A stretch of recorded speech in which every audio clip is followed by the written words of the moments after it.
이제 공부합니다. 우상의 제물에 대하여는 우리가 다 지식이 있는 줄을 알아. 지식은 교만하게 하며 사랑은 덕을 세우나니 만일 누구든지 무엇을 아는 줄로 생각하면 아직도 마땅히 알 것을 알지 못하는 것이요 또 누구든지 하나님을 사랑하면 그 사람은 하나님도 알아주시느니라. 그러므로 우리 우상의 제물을 먹는 일에 대하여는 우리가 우상은 세상에 아무것도 아니며 또한 하나님은 한 분밖에 없는 줄 아노라. 비록 하늘이나 땅이나 신이라 불리는 자가 있어 많은 신과 많은 주가 있으나 그러나 우리에게는 한 하나님 곧 아버지가 계시니 만물이 그에게서 났고 우리도 그를 위하여 있고 또한 한 주 예수 그리스도께서 계시니 만물이 그로 말미암고 우리도 그로 말미암아 있느니라. 그러나 이 지식은 모든 사람에게 있는 것이 아니므로 어떤 이들은 지금까지 우상에 대한 습관이 있어 우상의 제물로 알고 먹는 고로 그들의 양심이 약하여지고 더러워지느니라. 음식은 우리를 하나님 앞에 내세우지 못하나니 우리가 먹지 않는다고 해서 더 못 사는 것도 아니요 먹는다고 해서 더 잘 사는 것도 아니니라. 그런즉 너희의 자유가 믿음이 약한 자들에게 걸려 넘어지게 하는 것이 되지 않도록 조심하라. 지식 있는 내가 우상의 집에 앉아 먹는 것을 누구든지 보면 그 믿음이 약한 자들의 양심이 감정을 얻어 우상의 제물을 먹게 되지 않겠느냐. 그러면 내 지식으로 그 믿음이 약한 자가 멸망하나니 그는 그리스도께서 위하여 죽으신 형제라. 이같이 너희가 형제에게 죄를 지어 그 약한 양심을 상하게 하는 것이 곧 그리스도에게 죄를 짓는 것이니라. 그러므로 만일 음식이 내 형제를 실족하게 한다면 나는 영원히 고기를 먹지 아니하여 내 형제를 실족하지 않게 하리라. 아멘. 자리에 앉으시겠습니다. 앞에 뒤에 분과 인사 나누시겠습니다. 반갑습니다. 잘하셨습니다. 인사 나누시겠습니다. 좀 잠잠하다가 재확산이 되어가지고 특히 경기권, 서울 경기권에 있으신 분들은 더 조심을 많이 하셔서 건강을 잘 지키시기를 바랍니다. 오늘은 고린도전서 8장 1절부터 13절 말씀 본문으로 세상을 이끄는 지식, 세상을 구원한 사랑이라는 제목으로 하나님의 말씀 나누고자 합니다. 고린도전서를 지난주부터 이렇게 함께 나누기 시작했는데 그때도 말씀드렸지만 고린도라는 교회는 일반인들이 봐도 문란하고 또 복잡한 일들이 많았던 지역이기도 하고 교회도 그랬습니다. 그도 그럴 것이 고린도라는 지역이 당시에 그 지역에서는 중심이 되는 도시 중에 하나여서 온갖 문물들이 많이 섞여 있고 사람도 섞여 있고 또 발전도 되다 보니까 그 격차로 인해서 지식이 없는 사람도 있고 또 많은 사람도 있고 더 배운 사람도 있고 덜 배운 사람도 있고 많이 가진 사람도 있고 덜 가진 사람도 있고 막 이렇게 섞여 있어서 원체가 그 지역이 그랬고 특히 그리고 고린도 전후서를 보면은 이 고린도 교회 안에서도 보통 시끄러운 문제가 많았던 게 아닙니다. 지난주에 잠깐 말씀드렸지만 심지어 교회 안에서 성적인 타락이 바깥이 아니라 교회 안에서 있었고 또 음식을 먹는 만찬, 애찬을 하면서 음식을 먹는 문제 때문에 심각한 부딪힘도 있었고 또 그리고 심지어 교회 안에 파당이 나눠져서 나는 누구 파다 이렇게 싸우고 기억나시죠? 지난주에 말씀. 그런 문제들에 대해서 바울의 권면과 가르침이 아예 노골적으로 이렇게 드러나는 성경이 고린도 전후서입니다. 그래서 이 고린도 전후서를 읽을 때는 교회가 갖고 있는 심각한 문제들에 대한 시대를 초월한 하나님의 말씀이 어떤 것인가 저희가 귀를 기울여 봐야 할 것입니다. 촉각을 곤두세워야 하는 거죠. 오늘 본문 말씀 8장은 고린도와 교회 안에 있었던 또 한 가지 심각한 문제에 대해서 말하고 있는데 그것은 바로 이 먹는 문제입니다. 4절로 가보시죠. 4절. 그러므로 우상의 제물을 먹는 일에 대하여는 이렇게 써 있어요. 우상의 제물을 먹는 일에 대하여는 우상에게 바쳐졌던 즉 고린도에도 막 잡신들이 많은데 그 우상에게 제사를 드리면서 바쳐졌던 제물을 기독교인들이 이걸 낼름 먹었을까? 이렇게 생각할 수 있어요. 그러나 이게 그 당시 그 지역 사람들에게는 시장에서 그냥 흔하게 접할 수 있는 문제였습니다. 시장에 나가서 고기를 먹으려고 하면 대부분 다 우상에게 바쳐졌던 단계에서 다시 도축장을 거쳐서 잘 정리해서 시장으로 나와요. 그러니까 시장에 있는 대부분의 고기는 우상 제물이었던 거죠. 그러니까 이게 특별한 일이 아니었어요. 우리가 정육점 지금 가면 여기 이거 제사 드린 거예요? 뭐 이렇게 물어보는 그럴 수는 없잖아요. 그러진 않는데 당시에는 거의 대부분 그런 문화였어요. 그러다 보니까 이게 아주 중요한 문제였던 거죠. 왜 중요한 문제냐면 이것을 우상에게 바쳐진 제물이니까 먹으면 절대 안 되라고 말했던 기독교인이 있는 반면 이거 아무 문제 없어라고 먹었던 기독교인이 있었던 거죠. 문제는 어떤 지식을 갖고 있었기에 이렇게 태도가 이렇게 딱 갈라지느냐라는. 여기서 이제 이거는 제물을 먹느냐 먹지 않느냐 문제보다는 문제는 바른 지식을 갖고 있느냐 안 갖고 있느냐 그리고 그들의 행동이 어떠해야 되느냐에 관련된 문제예요. 믿음 생활을 하지만 이 말씀 안에서 바른 지식을 갖고 있느냐 아니냐라는 것에 대한 문제인 거죠. 중요한 문제인 거죠. 사도 바울이 이 문제를 길게 한 장에 걸쳐서 쓰고 있습니다. 지금 시대 같은 경우도 마찬가지입니다. 지금 이 시대에 누가 돈에 대해서도 우위를 차지하고 권력에 대해서도 우위를 차지합니까? 정보와 지식이 누가 빠르게 정확하게 습득하냐에 달린 거죠. 말하자면 이 시대의 기독교인들 중에서도 바른 지식과 정보를 성경에 근거해서 누가 빨리 확실하게 얻고 있느냐 이 문제에 대해서 사도 바울은 지금 얘기하고 있습니다. 왜냐하면 요한복음 8장 32절에 저희가 예수님의 말씀에서 아는 것처럼 진리를 바로 알면 그 진리가 뭐를 주기 때문에? 자유를 주기 때문에. 진리를 알지니 진리가 너희를 자유롭게 한다. 우리가 쓸데없이 얽매일 수 있는 죄에서 우리를 자유롭게 만들어준다. 그래서 바른 지식과 진리의 지식을 갖는다는 건 대단히 중요한 겁니다. 4절에 가보시면 보시죠. 우상의 제물을 먹는 일에 대하여는 우리가 우상은 세상에 아무것도 아니며 또한 하나님은 한 분밖에 없는 줄 안다. 이렇게 써 있어요. 바른 지식을 사도 바울이 그냥 바로 얘기하는 거예요. 그게 뭐죠? 우상은 아무것도 아니며. 이게 우리에게 영향을 미칠 수 없다는 거예요. 즉 다른 말로 하면 우상에게 제물을 바쳤든 안 바쳤든 그 고기가 바쳐진 거든 아니든 상관없다는 거예요. 그냥 아무것도 아니라는 거죠. 우상이 헛된 거니까 거기에 제물을 바친 것도 바쳐진 제물도 먹으나 먹지 않나 영향이 없다는 거예요. 왜? 우상이 영향력이 없으니까. 그런 의미인 거죠.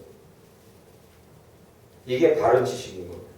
사도 바울이 이걸 바로 가르쳐주는 8절 말씀 가보시죠. 8절로 음식은 우리를 하나님 앞에 내세우지 못하나니 이렇게 얘기해요. 그러니까 다른 말로 표현하면 음식은 우리를 하나님 앞에서 세우거나 넘어뜨리지 않습니다. 이 얘기예요. 또 다른 말로 하면요.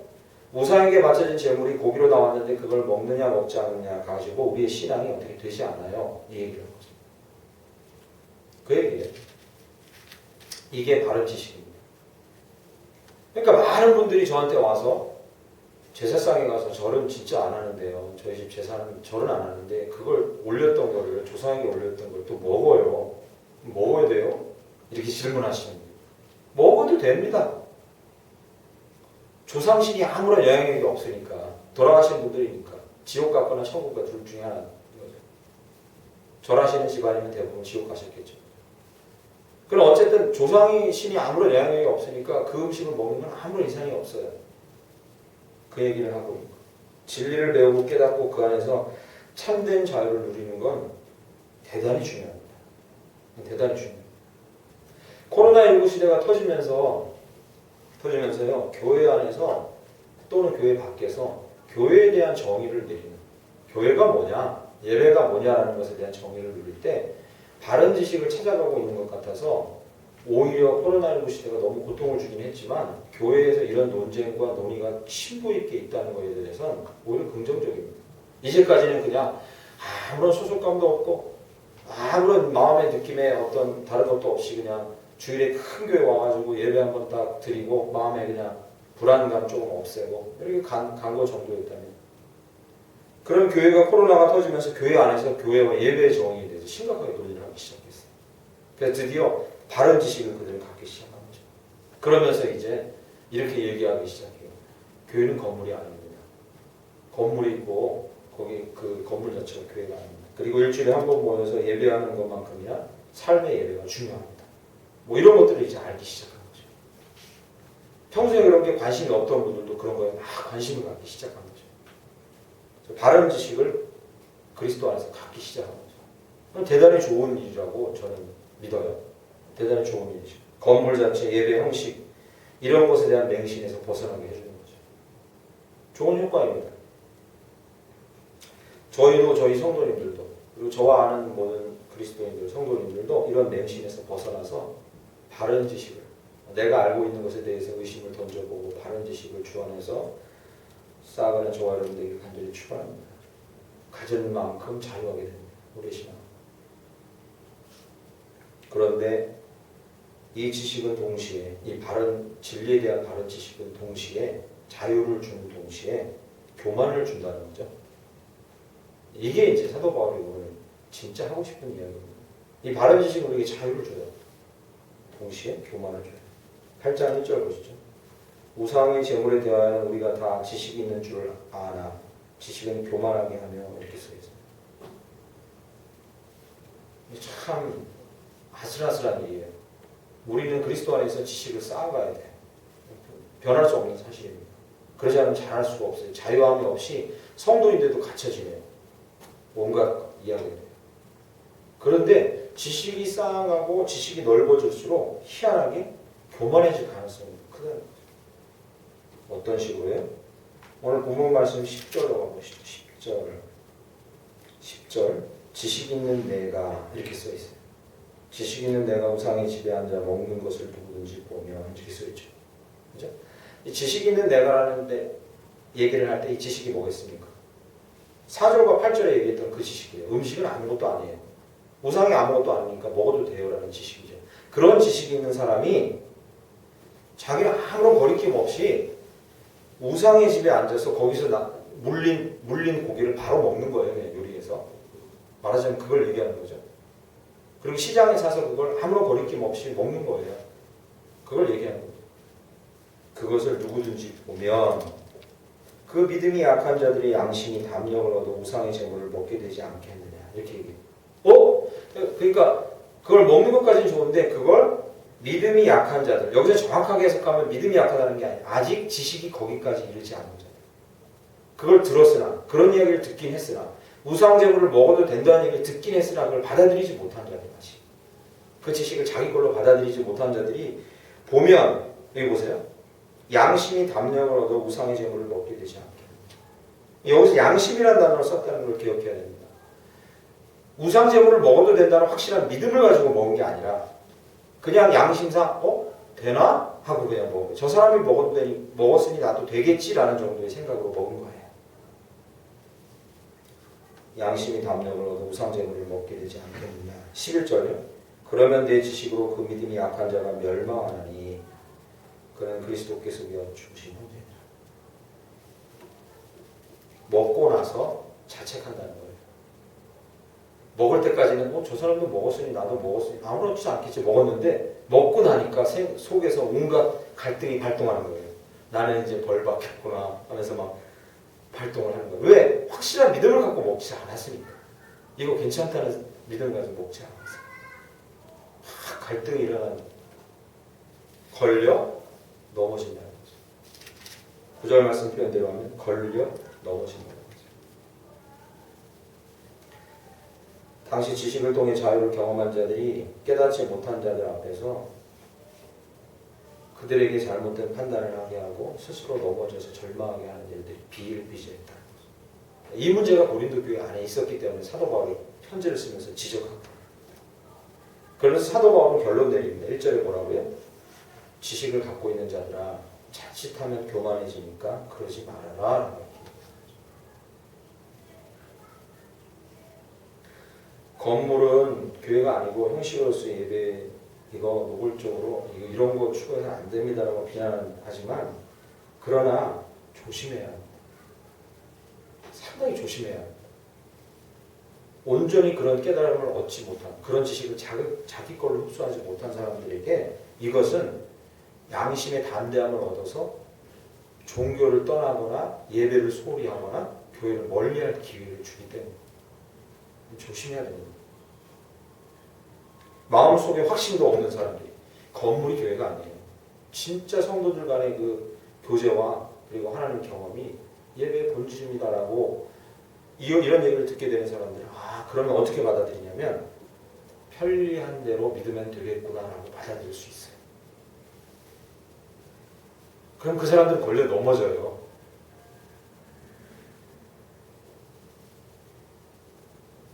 제가 이번 주에 목사님을 한번 사역이 약간 이렇게 아시다시피 사역이 이제 주일 예배 말고 수요도 있긴 하지만 금도 있긴 하지만 전에보다 약간 여유가 있어서 제가 제 멘토 목사님들 한 분씩 이렇게 만나기도 하고 후배 목사님하고도 어떻게 지내나 어려운 시대니까 후배 목사님도 어떻게 지내나 돌아보기도 하면서 이렇게 만나서 이런저런 이야기를 하는데 아는 후배 목사 하나도 대구에서 목회하는데 교회가 없어져 버려가지고 건물이 없어져서 지금 건물 찾으러 막 돌아다니고 있어요. 이게 왜냐하면 이제 상가 건물이니까 이 기간 동안 이제 벼락을 맞은 거죠.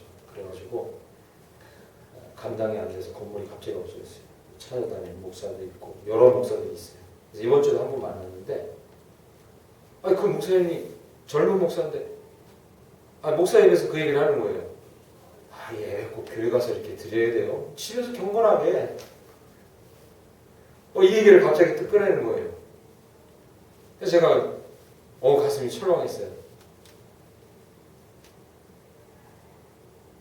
그래도 다른 사람은 그렇지만 목사가 성도를 지도하고 해야 되는 사람인데 그런 얘기를 그냥 계속 공개적으로 하고 다닌다면은 자멸하는 길이에요. 그러면 자멸하는 거죠. 이런 진리의 지식 위에 서서 그런 얘기를 만약에 한다면 그거야 뭐 자기가 그렇게 얘기했다면 난 할 말이 없겠지만 이런 얘기를 함부로 하다가는 이거 위험해요. 또 여러분 페이스북에 혹시 기훈실 친구 돼 있으십니까? 저는 페이스북 기훈실에 친구가 돼 있는데 기훈실에서 요즘에 코로나 터지기 이전에도 그렇고 그 이전에도 기독교계에서 사건 하나 터지면 기훈실에서 이게 바른 성경적인 진리 지식이에요 하면서 글을 계속 이렇게 올려줘요. 상당히 정확한 지적이에요. 왜 중세시대의 캐톨릭 교회들이 타락했고 어떤 면이 잘못됐고 지금도 중세시대가 다 이렇게 하나 없고 막 이런 비판적인 글을 막 올려요. 올리면서 기훈실이 그런 글을 올려요. 근데 저는 친구니까 그런 글을 올라오는 걸 계속 읽어보는데 그 글 가운데 계속해서 뭘 얘기하냐면 바른 지식을 얘기하긴 하지만 그 안에는 절대로 겸손이라는 건 아무것도 없는 거예요. 그러니까 그만큼의 진리의 지식에 이르지 못한 사람들에 대한 배려가 전혀 없는 거예요. 그래 그런 거를 계속 그런 사람들이 읽다 보면 교회가 완전히 존재하지 않아도 상관없겠구나. 왜 방송 보면 되니까. 이런 결론에 이르게 돼요. 틀린 얘기를 하는 건 아니에요. 틀린 얘기를 하는 건 아니에요.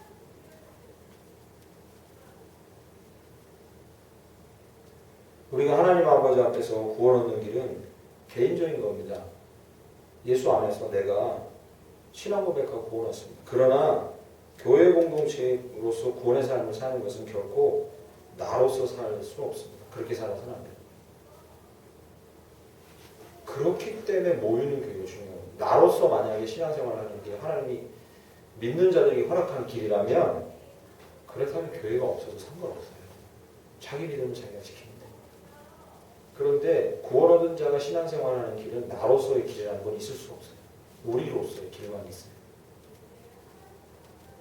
그래서 자기가 얼마나 바른 지식을 많이 갖고 있는가는 하나님 보시기에 중요하지 않아요. 내가 성경을 너무나 많이 알고 있고 너희들은 이거 제대로 못 깨달아. 내가 너희들 잘못 알고 있어. 이건 별로 중요하지 않아요. 그것으로 서로를 세워줄 수 있는가가 더 중요해요. 만약에 넘어뜨린다면 그건 참 슬픈 일이고 하나님 보시기에 좋지 않은 일이에요. 자기가 진리의 지식으로 자유를 누리는 것만큼 다른 사람을 세워주는 것도 동일하게 똑같이 중요합니다. 그래서 오늘 본문 말씀 8장 1절에 이렇게 얘기합니다. 지식은 교만하게 하지만 그 다음에 사랑은 덕을 세우나니 이렇게 얘기해요. 그래서 이제 바른 진리의 지식을 충분히 깨달아 아는 것만큼 그거보다 더 중요한 일이 있다고 얘기하는데 그것이 바로 이 사랑으로 덕을 세우는 것에 대해서 얘기하는 거죠. 이건 동등하게 중요한 일일 뿐만 아니라 오히려 어떻게 보면 그거보다 더 중요한 일이 된다는 거죠. 하나님은 지식으로 우리를 구원하지 않았습니다. 하나님은 사랑으로 우리를 구원해내신 줄 믿습니다.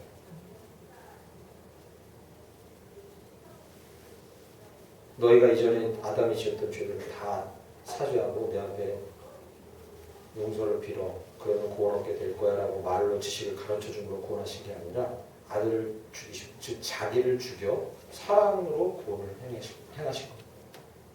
오늘 제목처럼요. 세상은 지식은 세상을 이끌 수 있지만 절대 구원할 수는 없어요.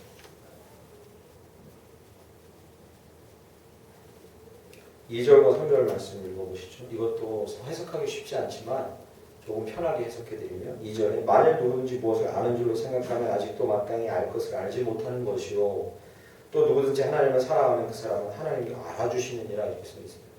이게 참 해석하기가 쉬운 것 같지만 쉽지 않아요.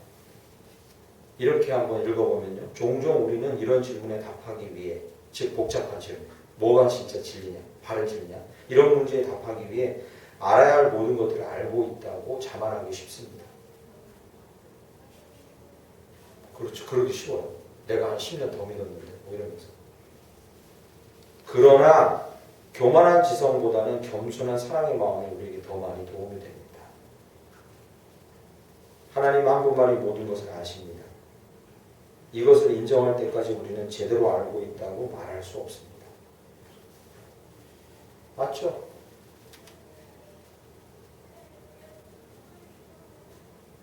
그러므로 우리는 진리 안에서 자유할수록 진리의 지식을 힘써 구할수록 더욱더 간절하게 추구하고 순종해야 될 것은 사랑의 마음. 그러니까 저도 이 말씀 묵상하고 함께 나누려고 설교 준비하면서 아차 싶었어요.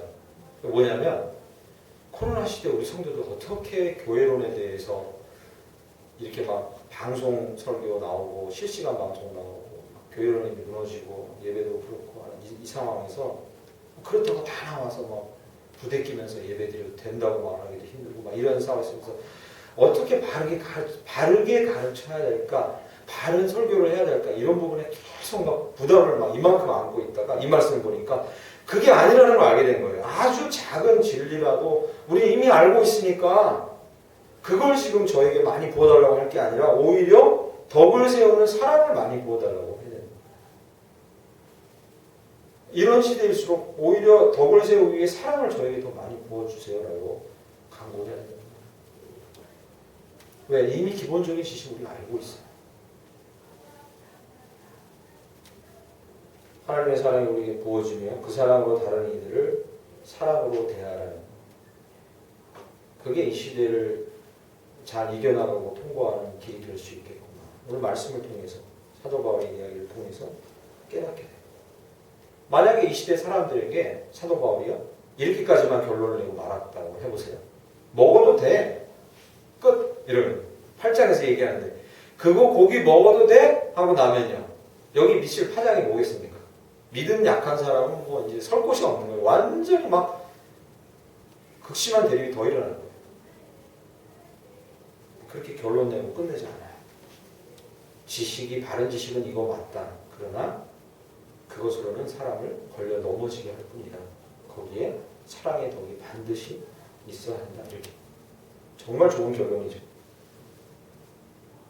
며칠 전에 아내와 이런저런 이야기 하다가 욥 이야기가 나왔는데 해석하기 가장 어려운 성경 중에 하나 욥기인데 여러분 아실 건데 욥이 힘들어하고 있을 때 욥의 세 친구가 와서 욥에게 했던 말들 중에 하나도 교리에 어긋난 게 없어요. 정확합니다.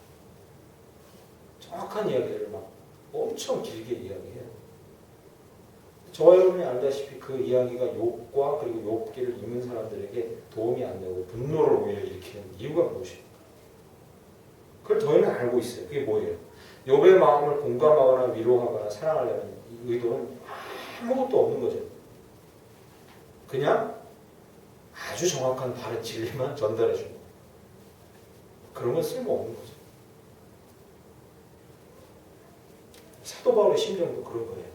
너희가 아무리 예수 그리스도를 알고 그리스도 안에서 모든 걸 다 먹어도 가하다는 진리를 알고 있어도 그것을 전달하는 것만으로 이야기해주고 재단하는 것만으로는 재단질을 해서 줄을 그어 놓는 것만으로는 오히려 사람을 넘어지게 할 겁니다.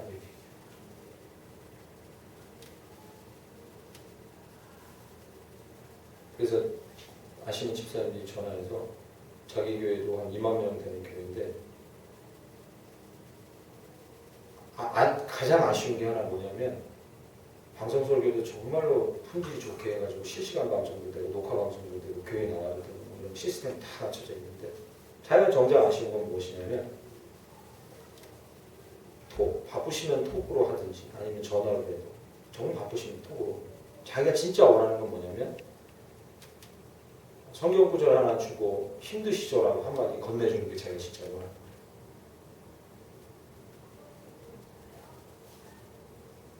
맞는 말이죠. 네, 맞는 말이죠.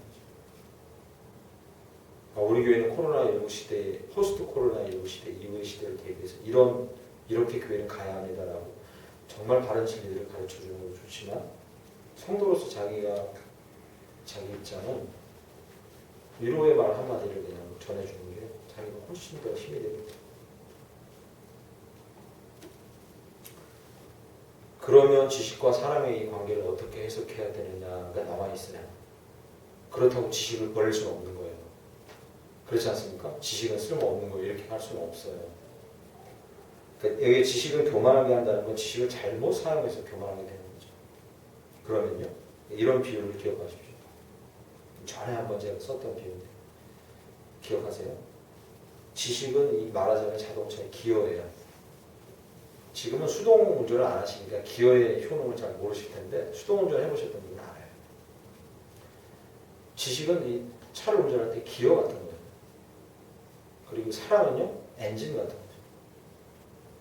그렇게 이해하시고 받아들이시면 이 말씀 사도 바울의 의도를 가장 잘 이해할 수 있겠다 싶어요. 보세요. 예수님이요 사랑의 엔진을 탑재하셨어요. 이 사랑의 엔진이라는 게 얼마나 놀랐냐면 모든 인류를 구원하고 남은 사랑이죠. 그들을 영원까지 사랑하실 수 있는 그 엔진인 거죠. 파워예요. 그런데 예수님께서는 이 사랑을 적용하실 때 오단으로 맨날 놓고 적용하신 게 아니라는 말이에요. 만난 사람이 영적인 지식이 너무 부족해. 그러면 갑자기 기아가 1단으로 딱 내려가요.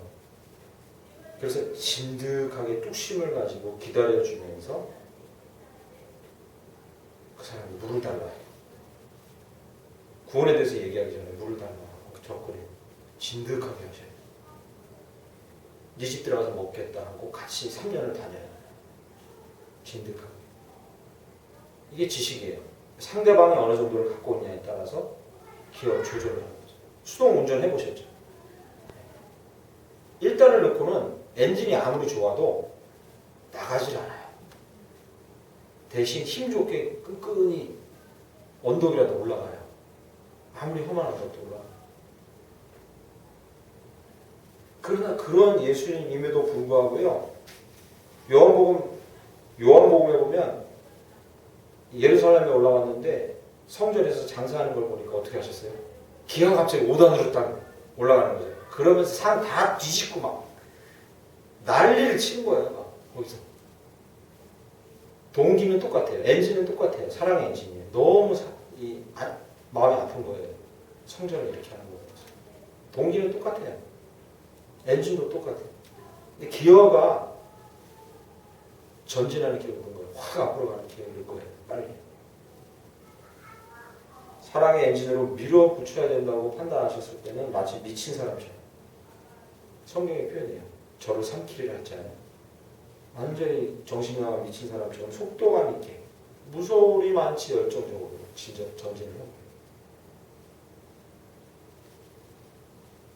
일단 났을 때는 주로 예수님 이런 얘기를 해요. 마을로 가자. 다른 마을로 가자.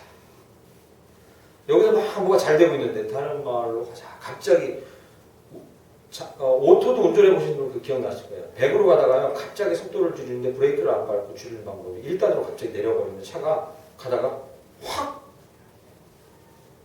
경험해 보셨어요? 그렇게 해도 속도 줄일 수 있어요. 가다가 갑자기 기아를 확 내리면 차가 갑자기 힘이 확 빠진 것처럼 공모해져요. 예수님이 하신 거예요. 다른 마을로 가자. 아무에게도 이르지 마라. 왜요? 때가 이르지 아니하느니라. 뭐 이렇게 얘기하는 거지. 속도 조절을 하시는 거죠. 기아로. 우리도 마찬가지입니다. 잘 기억하세요. 하나는 파워고 하나는 기어예요. 아, 저 사람한테 해주고 싶은 말이 많고 그거 틀렸다고 얘기하고 싶은데 전도서 자문에도 써 있어요. 받아들이지 못할 만한 사람한테 그런 얘기를 해봐야 정말 아무런 소용이 없다는 얘기가 있어요. 성경 얘기. 정말 많이 얘기해주고 싶은데 아직 받아들일 만한 그만큼 안 됐어요. 그러면 기아를 일단으로 모시고 그래야 그 사람을 걸려 넘어지게 하지 않고 세워줄 수 있어요. 계속해서. 그런데 지금 저 사람이 어느 정도 자극을 주면 어느 정도 올라갈 것 같고 폭발할 것 같은데 계속 일단으로 놓으면 안 돼요. 그럴 때 밀어붙여야 돼요. 저희가 정말 감사할 이유가 한 가지 있습니다. 하나님의 사랑, 예수님의 사랑은 우리의 신앙의 전부와 우리 형편을 너무 잘 아시고 세심하게 우리에게 그 사랑을 지식과 함께 전달해 주시는 거예요. 할렐루야. 무조건 밀어붙이지도 않으시고 우리를 자상하고 상냥하게 기다려 주실 때가 참 많다는 거예요. 그렇지 않으면 우리는 벌써 걸려 넘어져도 여러 번 넘어졌을 거예요. 그런데 그 반대도 있어요. 급하실 때는요. 앞뒤 안 가리고 막 우리에게 막 들이미실 때도 있어요. 그럴 때 있지 않습니까? 보이시기도 하고 막 말씀이 들리기도 하고 들린다는 게 환청으로 들린다는 게 아니라 읽던 성경에서 막 내 거라고 말씀이 막 나한테 막 도전하기도 하고 정한 되면 급할 때는요. 우리를 물리적으로 맡기고 하세요. 충분히 가능한 일이에요. 우리를 물리적으로 막아요. 그거는 하나님이 이 기어가 사랑의 엔진이 기어가 한 5단 걸릴 거예요. 그러면 막 물리적으로 막아요.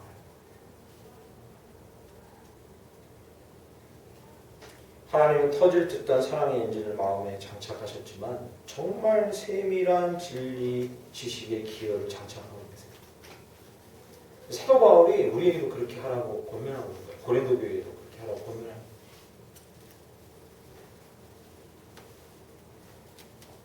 이 시대를 지나가면서 꼭 기억하십시오. 저는 이거 놓치고 있다는 말씀을 묵상하다. 바른 지식을 내가 가져야지. 그래서 가르쳐줘야지. 오케이, 이것도 좋아요.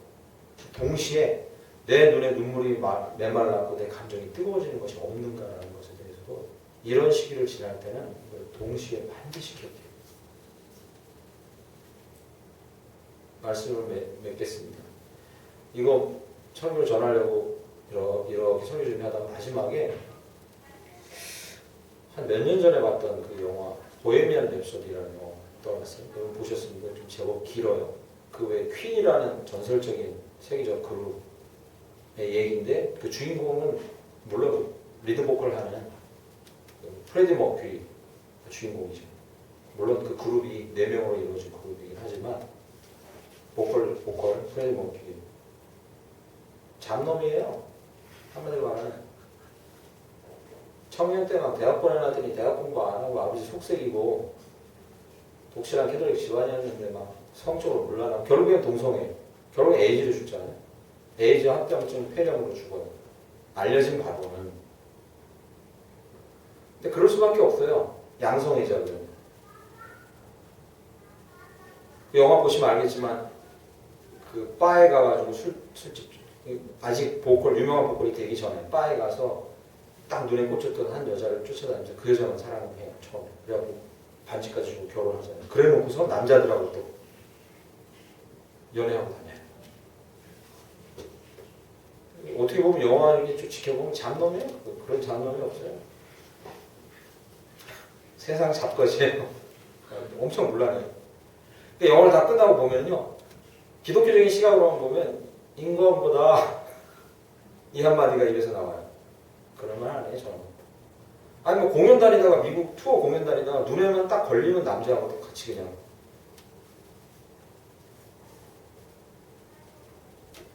아버지가 계속 얘기해요. 뭐라고 얘기했냐면요.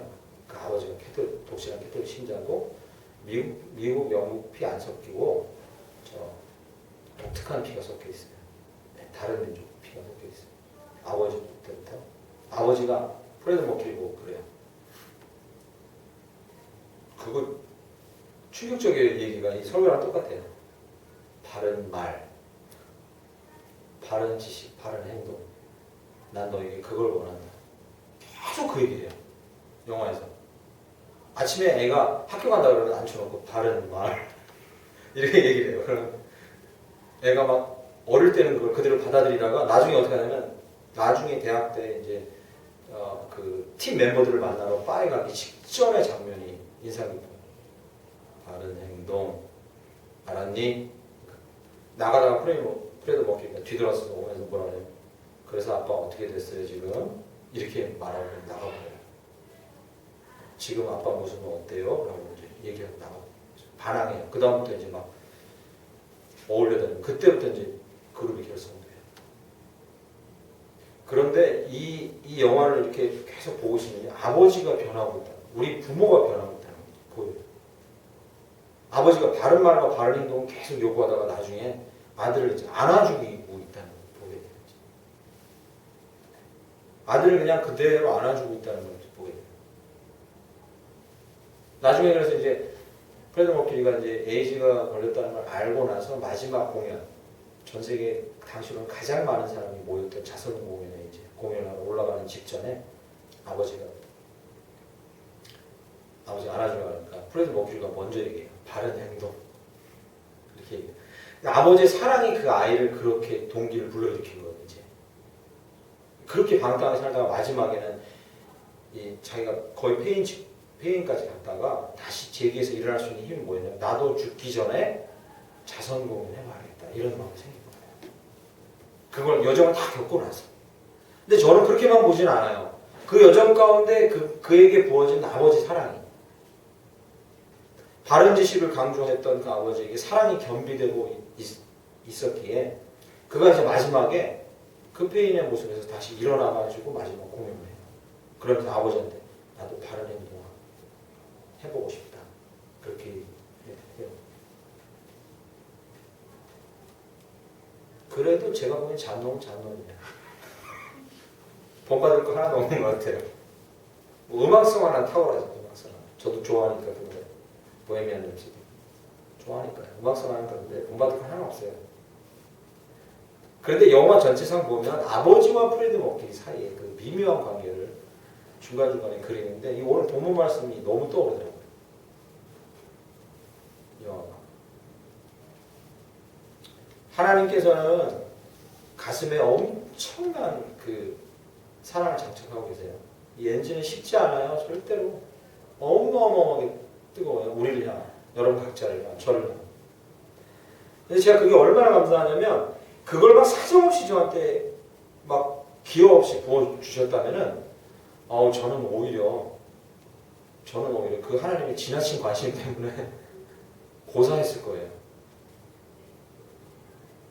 그래서 하나님은 그 조절을 정말 잘하시더라고요.